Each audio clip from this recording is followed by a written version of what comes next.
Have no fear. The mountain did not care whether he reached the summit.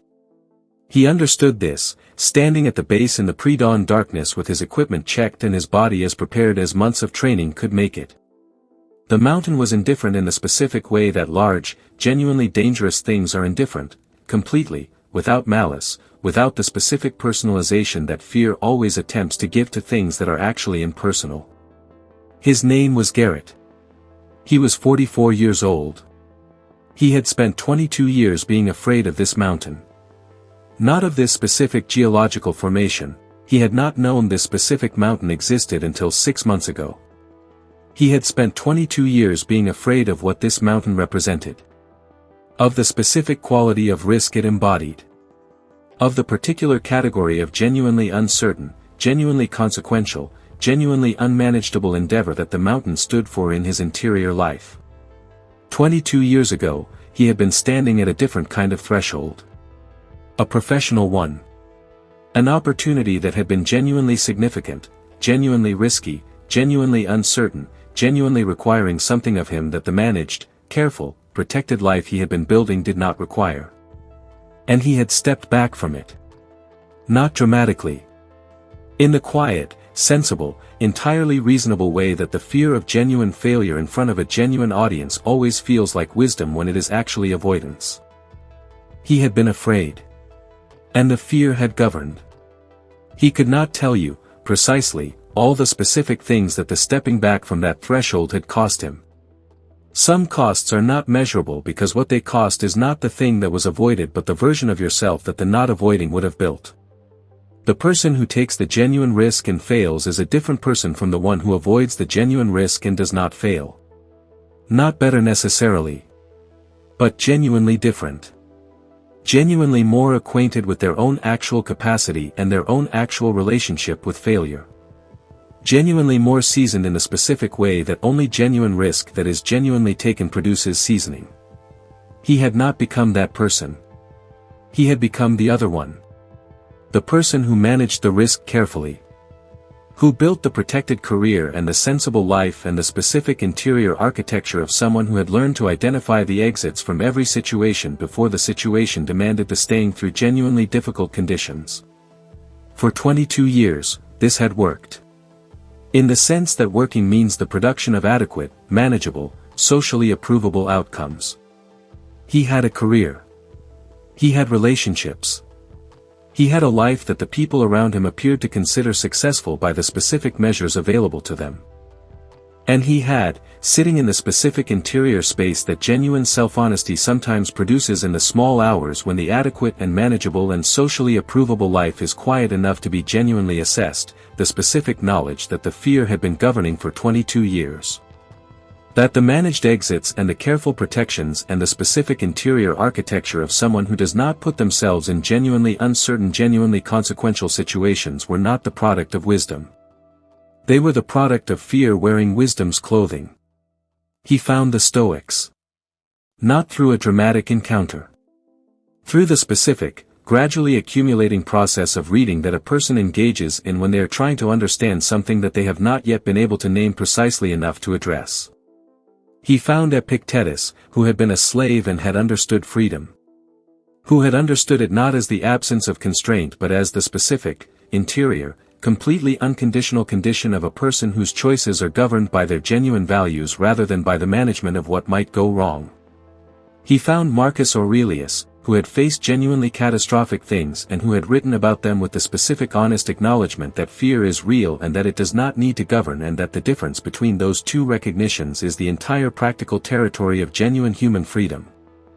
He found Seneca, who had written about fear with a directness that felt, across 2,000 years, like someone who had sat with him in the small hours and understood precisely what the interior architecture of managed avoidance actually costs.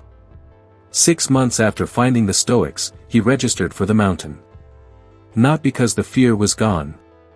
It was not gone. Standing at the base in the pre-dawn darkness, the fear was entirely present. Physically present. In the specific way that genuine fear of genuinely consequential, genuinely uncertain things is physically present, in the chest, in the breath, in the specific quality of the darkness that the fearful mind converts into threat with the particular efficiency of a system that has been optimized, over 22 years of practice, for exactly this conversion. But the fear was not governing. That was the difference.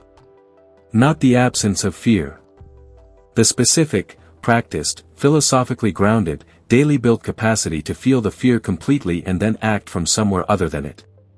To acknowledge the fear with genuine honesty and then place the genuine values, the specific commitment to living the genuine life rather than the managed one, to inhabiting the full risk of genuine endeavor rather than the comfortable protection of perpetual avoidance, in the governance position that the fear had occupied for 22 years. He began his ascent in the darkness. Not without fear. With fear. And despite it. And through it. And eventually, after hours of the specific, demanding, completely genuine engagement with something that required more of him than the managed adequate life had ever required, with the mountain's indifferent summit under his feet and the specific, irreplaceable, completely genuine satisfaction of someone who has met a real thing with their real self and has not been destroyed by the meeting. He wept. Not from relief. From something harder to name. The specific emotional response of a person who has discovered, through direct experience rather than theory, that the thing they feared was not the thing that would have been lost by meeting it. What would have been lost by not meeting it was the 22 years he had already lost.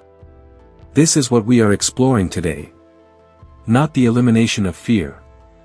The complete philosophical, psychological, practically applicable understanding of what fear actually is, what it is actually protecting, what it actually costs, and what the specific practices of the Stoic philosophical tradition produce in the person who takes the question of fear seriously enough to actually address it.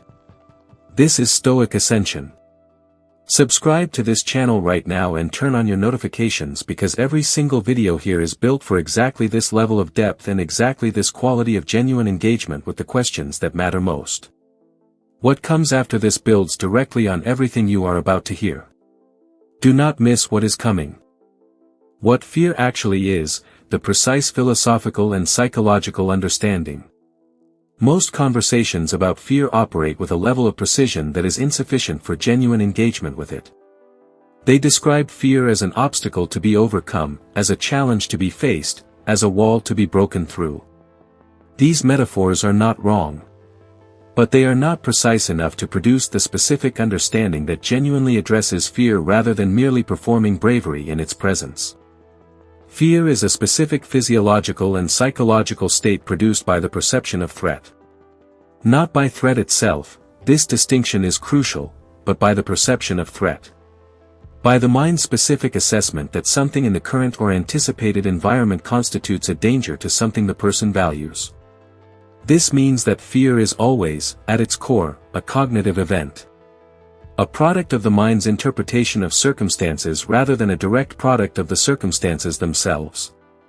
The same objective situation can produce intense fear in one person and complete equanimity in another, not because the situations are different but because the cognitive assessments of what the situation means and what it threatens are different.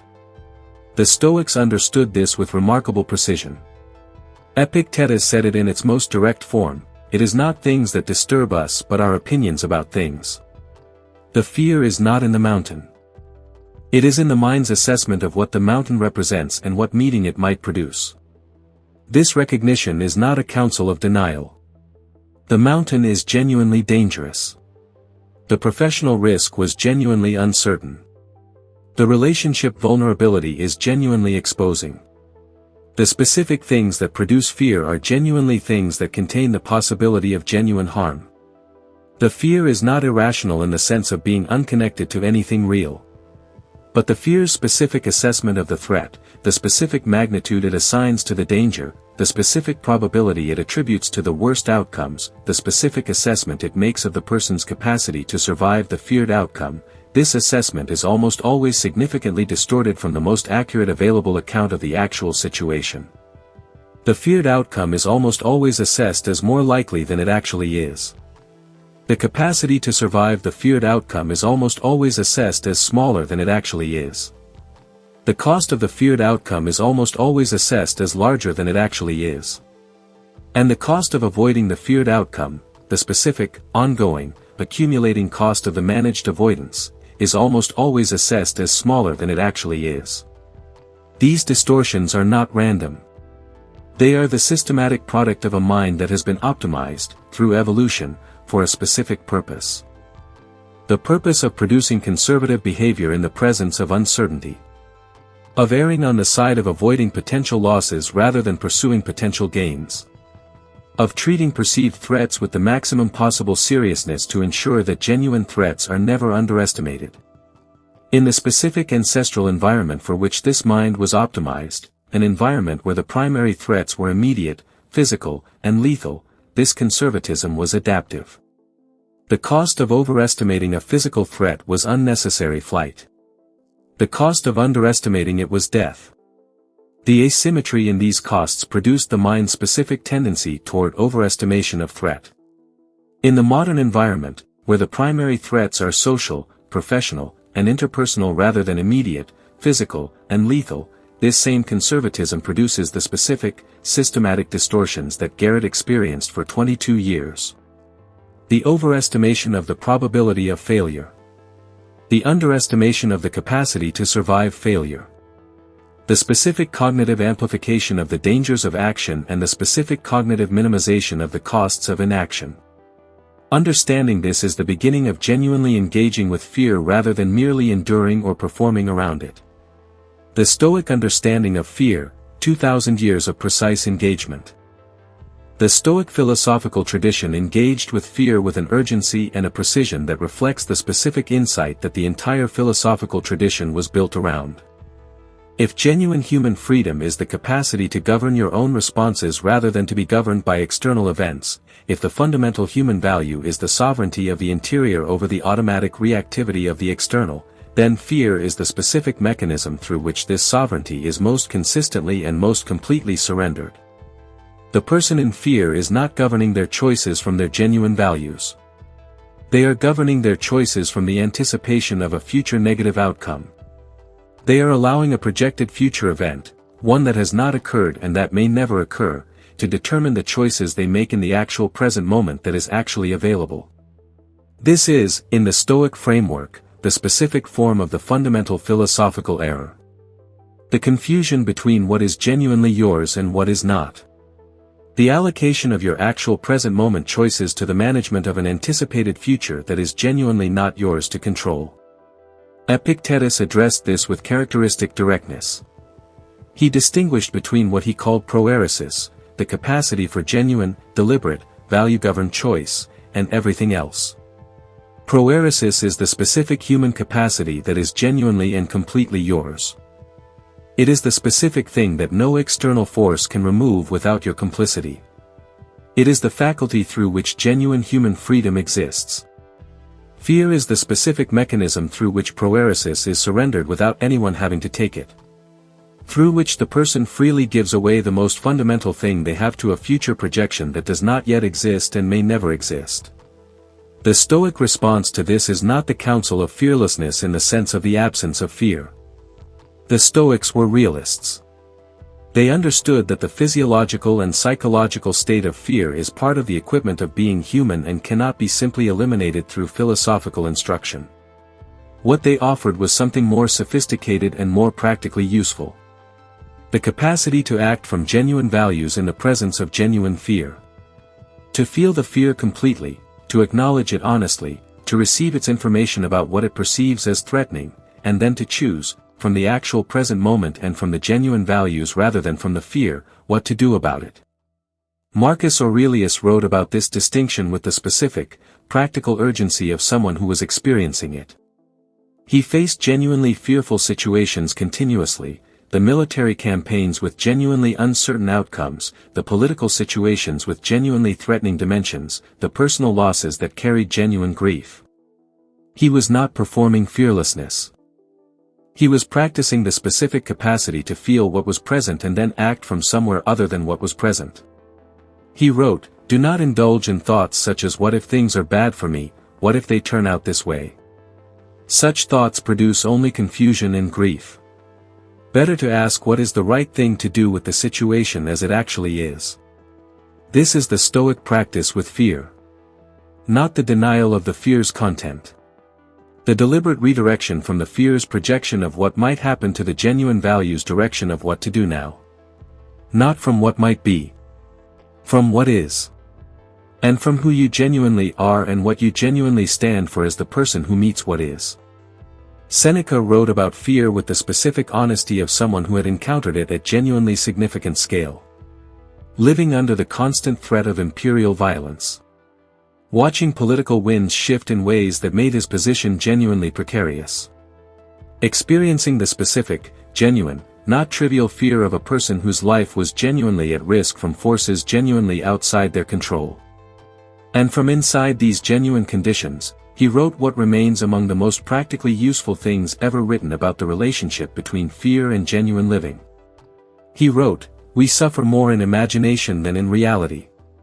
And, there are more things likely to frighten us than there are to crush us. We suffer more often in imagination than in reality. And, what I advise you to do is not to be unhappy before the crisis comes, since it may be that the dangers before which you pall and the hurdles at which you stumble may never come about." This is not toxic positivity. This is the specific, empirically accurate recognition that the feared outcome arrives far less frequently than the fear suggests it will. That the suffering produced by the anticipation of the feared outcome is frequently greater than the suffering that would be produced by the feared outcome actually arriving. That the cost of fear, the specific, ongoing, daily cost of the fear that governs choices and prevents genuine living, is frequently greater than the cost of the thing that was feared. The specific costs of fear-governed living, the honest accounting. Garrett spent 22 years paying the costs of fear-governed living. He was not aware, during those years, of the full accounting. The costs were accumulated gradually, each individually small, collectively representing something that he could only see clearly from the vantage point of the summit he had finally ascended. But the costs were real. And the honest accounting of them is among the most genuinely motivating things available to the person who is still in the middle of paying them. The cost of the unexplored capacity. The specific version of yourself that only genuine risk reveals is not available through any other means. You cannot discover your capacity for genuine resilience without encountering genuine difficulty. You cannot discover your capacity for genuine courage without being in genuinely fearful situations. You cannot discover your genuine limits, or the genuine absence of limits in the places you feared you had them, without testing them against the genuine resistance that only real engagement with real challenge provides. The fear-governed person lives their entire life without this discovery. They have an interior map of their own capacity that is drawn entirely from the conditions they have agreed to encounter.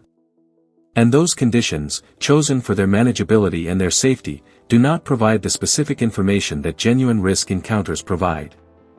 The result is a person who genuinely does not know what they are actually capable of. Who has a self-assessment built from evidence that is systematically biased toward the easy and the familiar. Who meets genuine challenge, when it arrives, as it always eventually does, in forms that cannot be managed or avoided, without the specific knowledge of their own capacity that only previous encounters with genuine challenge can produce. This is a genuine cost. Not dramatic. Cumulative. The slow, quiet atrophying of the self-knowledge and the self-confidence that only genuine engagement with genuine risk produces. The cost of the deferred life. There is a specific category of experience that the fear-governed person consistently defers. Not the entire life, they have a life. But the specific experiences, relationships, creative expressions, professional directions, personal adventures that carry enough genuine uncertainty to trigger the fear management system and the specific exit-seeking behavior that the system produces. These deferred experiences accumulate. Year by year, the list of things that would have been done if the fear had not governed grows longer. The conversation not had. The direction not pursued. The relationship not entered. The creative work not risked. The summit not attempted. And the specific quality of the unlived life, the particular weight of the accumulated not dones, is something that the fear-governed person carries without always being able to identify it precisely. It manifests as the specific interior flatness that adequate and managed lives sometimes produce. As the sense that something is consistently missing without the ability to identify what that something is. As the specific, quiet, difficult to articulate dissatisfaction of a person who is living within the boundaries that fear has set rather than within the boundaries of what they are actually capable of and what they actually value. Garrett felt this for 22 years. The specific interior flatness that the managed adequate life consistently produced. The specific sense of something consistently missing. The genuine not knowing of what he was actually capable of because he had been so consistent in his avoidance of the situations that would have revealed it. The cost of accumulated regret. The research on end-of-life reflection is consistent and unambiguous about the specific content of the regrets that people carry to the end of their lives. They are almost never regrets about things done and their consequences. They are almost always regrets about things not done. Directions not pursued. Risks not taken. Genuine engagements with genuine life that fear prevented. The fear-governed life consistently produces more material for this specific category of regret than any other pattern of living. Because the fear-governed life is, by definition, the life in which the specific calculation of risk versus safety has consistently resolved in favor of safety. And safety, however comfortable in the immediate term, produces the specific long-term residue of regret that the accumulation of not doneness cannot avoid producing. This is the specific cost that most people do not see until the temporal vantage point from which it becomes visible, the end of the life or the genuinely significant juncture that produces the clarity of retrospection, is close enough to make it unavoidable. Garrett saw it at 44 because the combination of 22 years of accumulation and the specific philosophical encounter with the Stoics produced the specific clarity that is sometimes available earlier than the end. He saw what the fear had cost. And the seeing was the beginning of the choice to stop paying the cost. The cost of chronic physiological activation. The fear of future events, the chronic, low-grade, perpetually maintained anticipatory anxiety that the fear-governed person carries as a baseline condition, has specific, measurable, physiologically real costs. The body that is chronically prepared for threats that are primarily anticipated rather than actually present pays a specific price in the systems that chronic stress activation impairs. The immune function that is suppressed by chronic cortisol. The cardiovascular health that is impacted by chronic elevation of stress hormones. The sleep that is disrupted by the specific quality of hypervigilance that chronic fear maintains. The cellular aging processes that are accelerated by the physiological burden of chronic activation. This is not metaphor. The body carries the interior life's relationship with fear in ways that are directly, measurably consequential. And the fear-governed life, with its chronic anticipatory anxiety, its perpetual readiness for the threats it has identified and is perpetually managing, produces the specific physiological burden that chronic fear imposes on the body that houses it. The cost of diminished relationships. Fear governs not only the relationship with external risk but the relationship with genuine interpersonal vulnerability. And genuine interpersonal vulnerability is the specific prerequisite for genuine intimacy. The fear-governed person manages their relationships the same way they manage their professional and creative risks, with the specific attention to exits, the specific maintenance of protective distance, the specific avoidance of the genuine exposure that fear identifies as dangerous. In a relationship context, this produces the specific flatness of connection that managed distance generates. The relationship is present. The connection is not fully available. Because the full connection, the specific, genuine, mutually enriching quality of two people who have genuinely let each other see who they actually are, requires exactly the kind of genuine vulnerability that fear consistently prevents. The cost is relationships that contain genuine caring without the specific depth that genuine vulnerability produces. That are genuine but not fully alive. That provide company without the specific quality of genuine being known that only genuine openness can produce.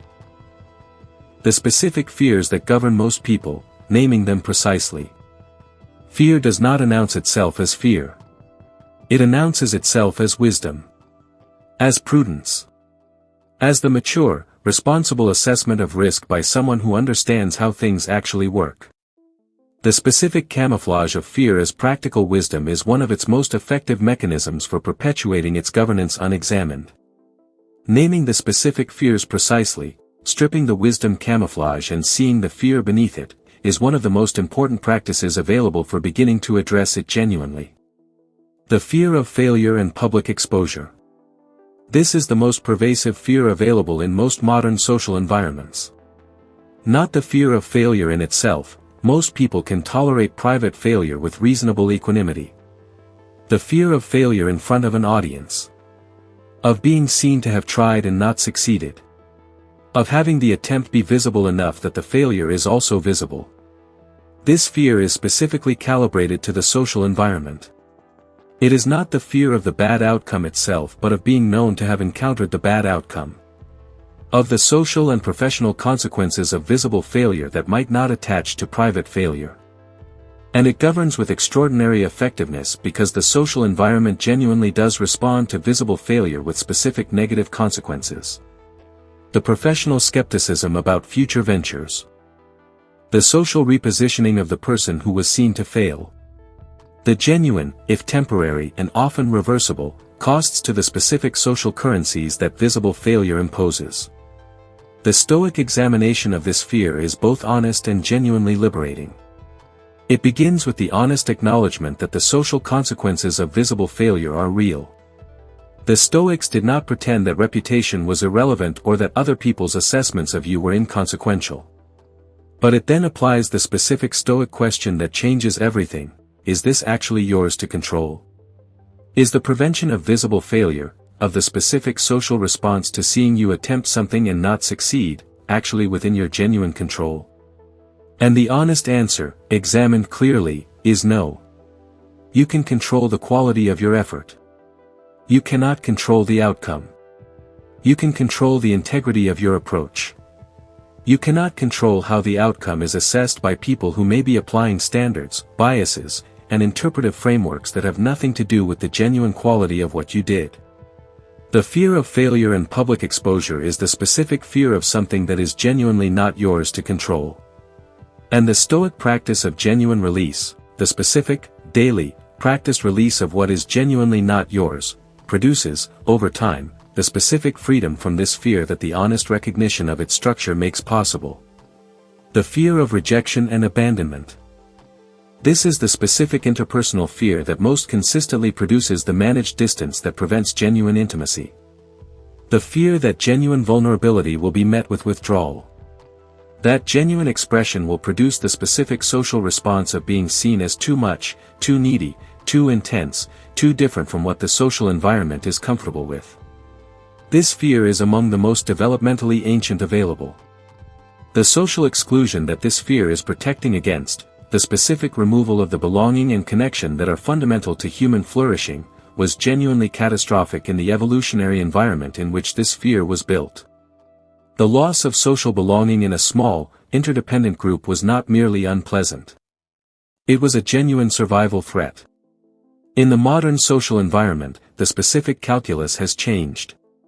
The loss of one specific social relationship or social context is not the survival threat that the ancient fear treats it as. But the fear itself was built for the ancient calculus and operates with the ancient urgency regardless of the actual stakes of the modern situation. The Stoic engagement with this fear begins with the honest examination of what the fear is actually protecting. The worst case of genuine expression and genuine vulnerability is rejection. And rejection, examined honestly rather than through the fear's amplification of it, is a specific, temporary, survivable experience that almost all people have encountered and continued. Not pleasant. Not without genuine cost to specific relationships and specific self-esteem. But survivable. And not only survivable, informative. The rejection that follows genuine expression tells you something that the managed distance that prevented the genuine expression can never tell you. It tells you where the genuine fit is and where it is not. The Stoics valued this information. They understood that the accurate assessment of what is and is not genuinely aligned is more valuable than the comfortable maintenance of the appearance of alignment that managed distance produces. That the genuine connection that comes after genuine expression is more valuable than the comfortable but shallow connection that the avoidance of genuine expression preserves. The fear of change and loss of the familiar. The human mind has a specific, well-documented bias toward the existing state of things.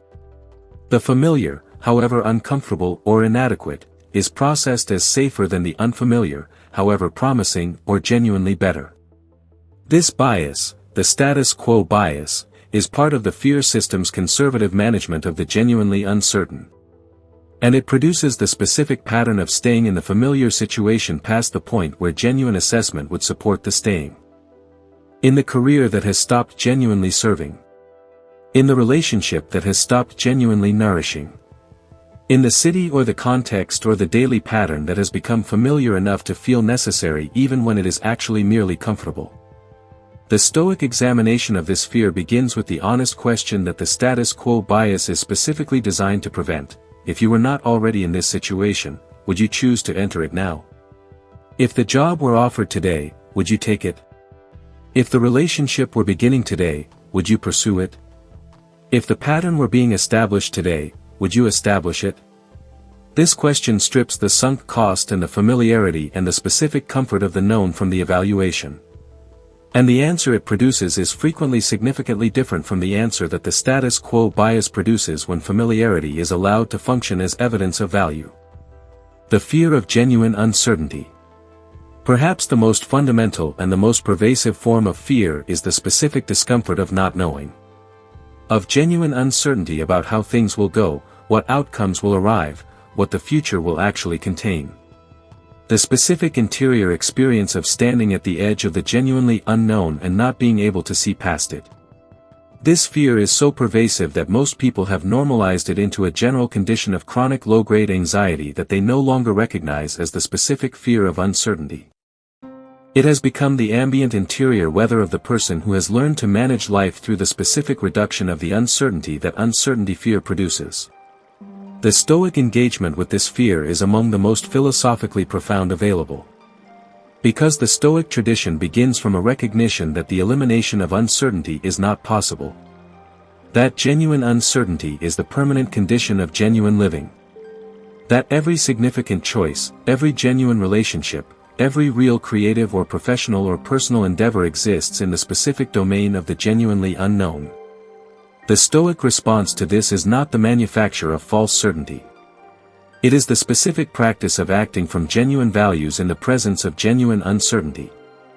Of making the best available choice from the best available judgment with the available information, without the guarantee of outcome that the fear of uncertainty demands before it will permit action. And then releasing the outcome to what the Stoics called fate. To the domain of things genuinely not yours. Genuinely not subject to your control regardless of how much energy you spend on their management. This release, the specific, practiced, daily release of the outcome while retaining the genuine quality of the effort and the genuine integrity of the approach, is the specific Stoic resolution of the fear of uncertainty. Not the elimination of the uncertainty. The practiced peace with the presence of it. The practices that build the fearless life, what they actually look like. Building a life without the governance of fear is not a single act of courage. It is a practice. A daily, ongoing, never-finished practice of specifically addressing fear rather than managing around it. Of building, through specific daily disciplines, the specific interior architecture that allows genuine values to govern choices that fear would otherwise prevent. The practice of precise fear naming. The most immediately available and most consistently productive practice for genuinely engaging with fear is the practice of naming it with complete precision. Fear that remains general and unnamed operates with maximum effectiveness. The vague sense of something being dangerous, the ambient anxiety about what might go wrong, the general discomfort that the anticipation of uncertainty produces, these are difficult to engage with because they have not been made specific enough to be genuinely examined. Named precisely, fear becomes workable. Not eliminated. Workable. The specific fear of being publicly seen to fail at this specific attempt in front of this specific audience with these specific potential consequences, this is something that can be examined, assessed for accuracy, tested against the Stoic questions that produce proportion and genuine assessment. The practice is the specific, daily, patient exercise of catching the vague anxiety and making it precise. What exactly are you afraid of? Not the general feeling of fear. The specific content of the specific fear in the specific situation. The outcome that is being projected. The consequence that the fear is treating as the probable result of the genuinely uncertain future. This precision is itself a form of power over the fear. Because the precise fear can be examined in ways the vague one cannot. Can be tested for accuracy. Can be assessed for probability. Can be compared against the actual evidence of the person's actual capacity and the actual historical track record of the feared outcomes. The practice of the Stoic fear audit. Once the fear has been precisely named, the Stoic fear audit is the specific practice of examining it against the questions that the Stoic tradition has developed for exactly this purpose. The first question, is the feared outcome actually as likely as the fear suggests? Not as the fear projects it, with the specific bias toward overestimation that the threat assessment system builds in. As the actual evidence of the actual historical frequency of this specific type of outcome in this specific type of situation suggests. The honest engagement with this question almost always reveals that the feared outcome is considerably less likely than the fear's assessment. Not never. Not impossible. But less likely. And the reduction of the assessed probability from the fear-inflated level to the evidence-based level produces a significant reduction in the fear's governing force. The second question, if the feared outcome were to actually occur, what would you do? Not what would happen in the catastrophic version that the fear projects. What would you actually do? How would you actually respond? What resources, interior and exterior, would actually be available? This question is the Stoic practice of negative visualization applied to the specific fear. The deliberate, honest imagination of the feared outcome and the genuine assessment of the actual capacity to survive it. Not the fear's assessment of the capacity to survive it, which is always significantly underestimated. The actual assessment. The one that takes seriously the genuine resilience and the genuine resourcefulness that direct evidence of the person's actual history of surviving difficulty provides. The third question, what is the actual cost of the avoidance? The specific, ongoing, daily cost of not doing the feared thing. Of governing the choices from the fear rather than from the genuine values. Of continuing to pay the specific price that Garrett paid for 22 years. This question is the one that the fear system is most specifically designed to prevent being asked. Because the fear system is oriented toward the avoidance of the feared outcome. It does not account for the costs of the avoidance itself. Does not register the accumulated cost of the deferred life, the unexplored capacity, the chronic physiological burden, the relationship distance, the regret-generating not-doness. The honest engagement with this third question frequently reveals that the cost of the avoidance is higher than the cost of the feared outcome would have been. That the thing being avoided to prevent the feared cost was itself producing a cost that exceeded it. This revelation is among the most genuinely liberating available in the entire project of addressing fear. Because it removes the specific claim that fear makes to being the protective force that the avoidance presents it as. If the avoidance costs more than the feared outcome, the fear is not protecting. It is simply charging. And the question of whether to continue paying becomes considerably clearer. The practice of the minimum viable courage action. Courage, like all genuine human capacities, is built through practice. Not through the single grand gesture but through the accumulation of specific small courageous actions that build the specific interior architecture of the person who acts from genuine values in the presence of genuine fear. The minimum viable courage action is the specific, daily practice of identifying and taking the smallest available courageous action in the specific domain where fear most consistently governs. Not the summit. The first step. Not the complete genuine expression. The single honest statement that would not have been made before. Not the full professional risk. The first specific, concrete, immediately available move in the direction that the fear has been preventing. These minimum viable courageous actions have two specific functions in the building of genuine courage. First, they provide the specific evidence that the feared outcome, when the minimum viable courage action is taken, is usually not what the fear projected. The step is taken. The world continues. The feared catastrophe does not materialize in the form or with the magnitude the fear had built. And this specific evidence, drawn from the actual experience of having taken the step and having survived the taking, is more powerful in its effect on the fear than any amount of theoretical reasoning about the low probability of the feared outcome.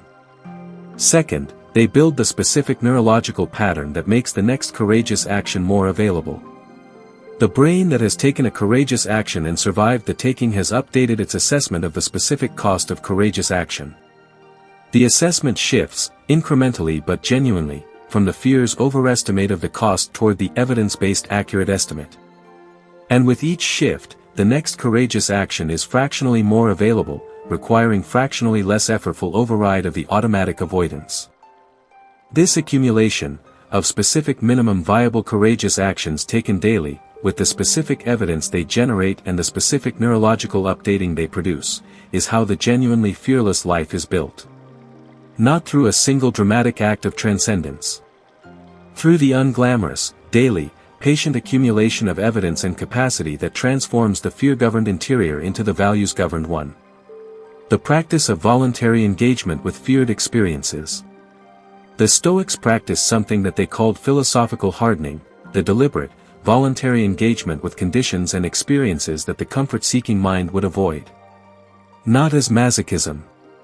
As the specific, targeted expansion of the range of experiences that can be met with genuine equanimity rather than fear.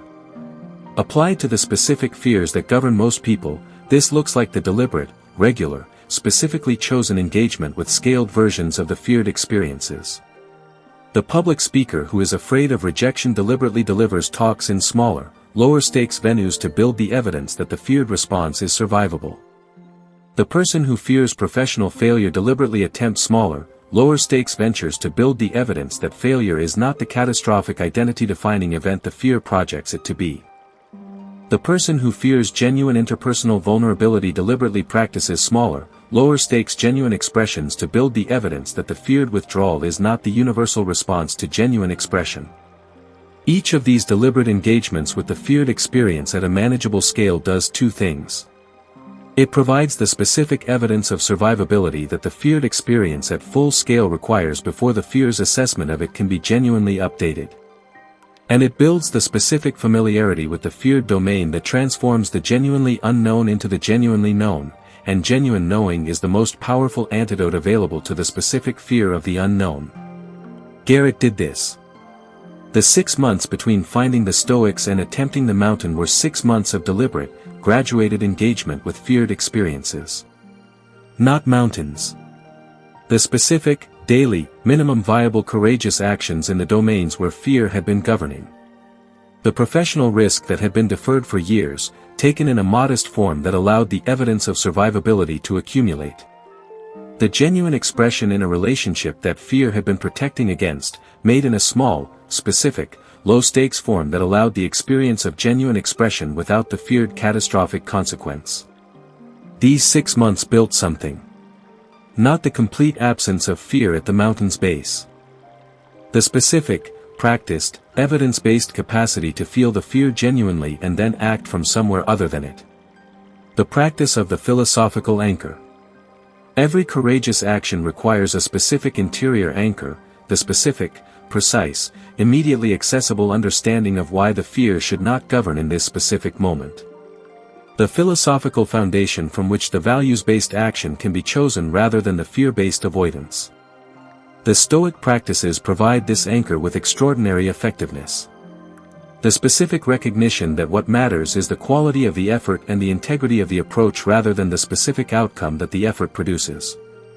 The specific recognition that the feared outcome, if it arrives, is survivable in ways that the fear's assessment consistently underestimates.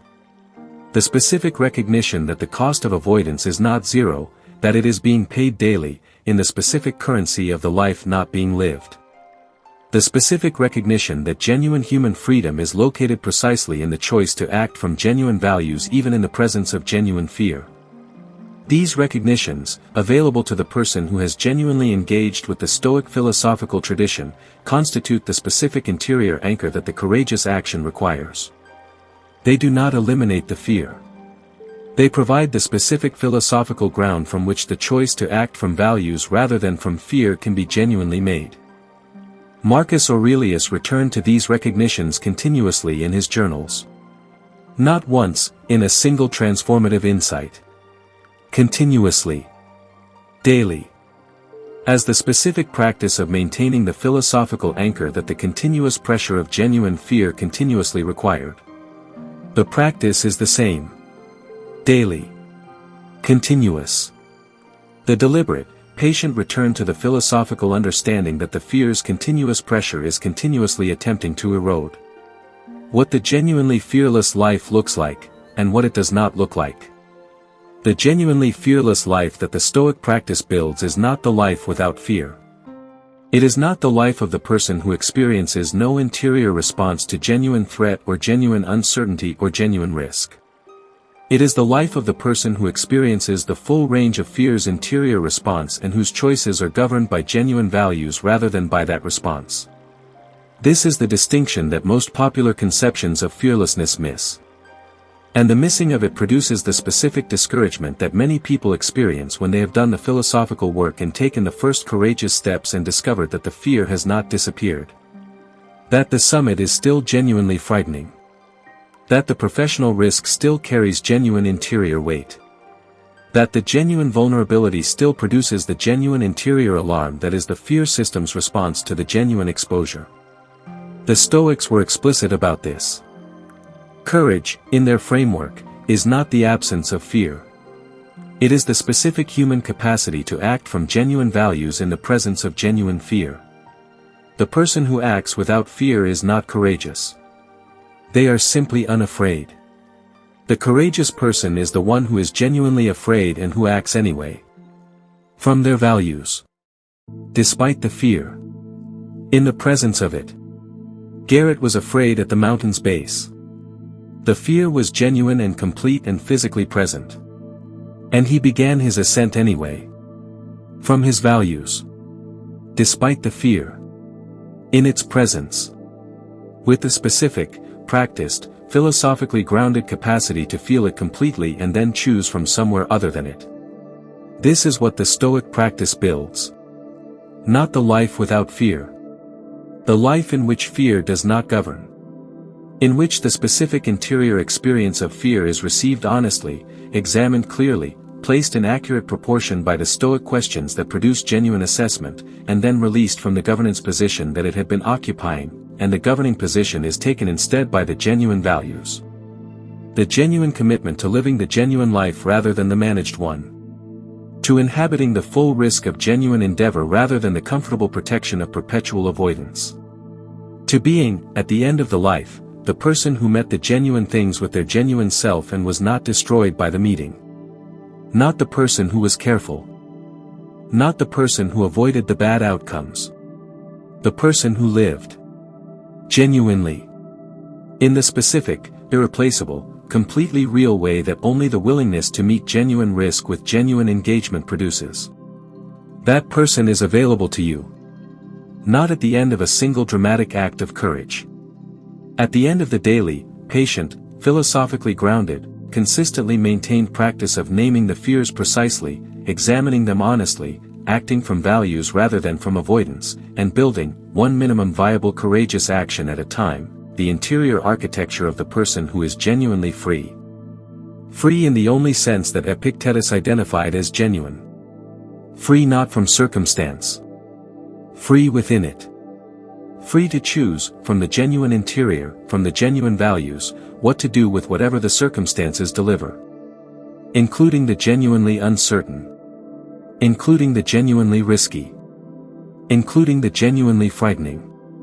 Including the mountain that the fear has been governing you away from for however long the fear has been governing. Garrett stood at the summit and wept. Not because the fear was gone. Because the fear was not governing.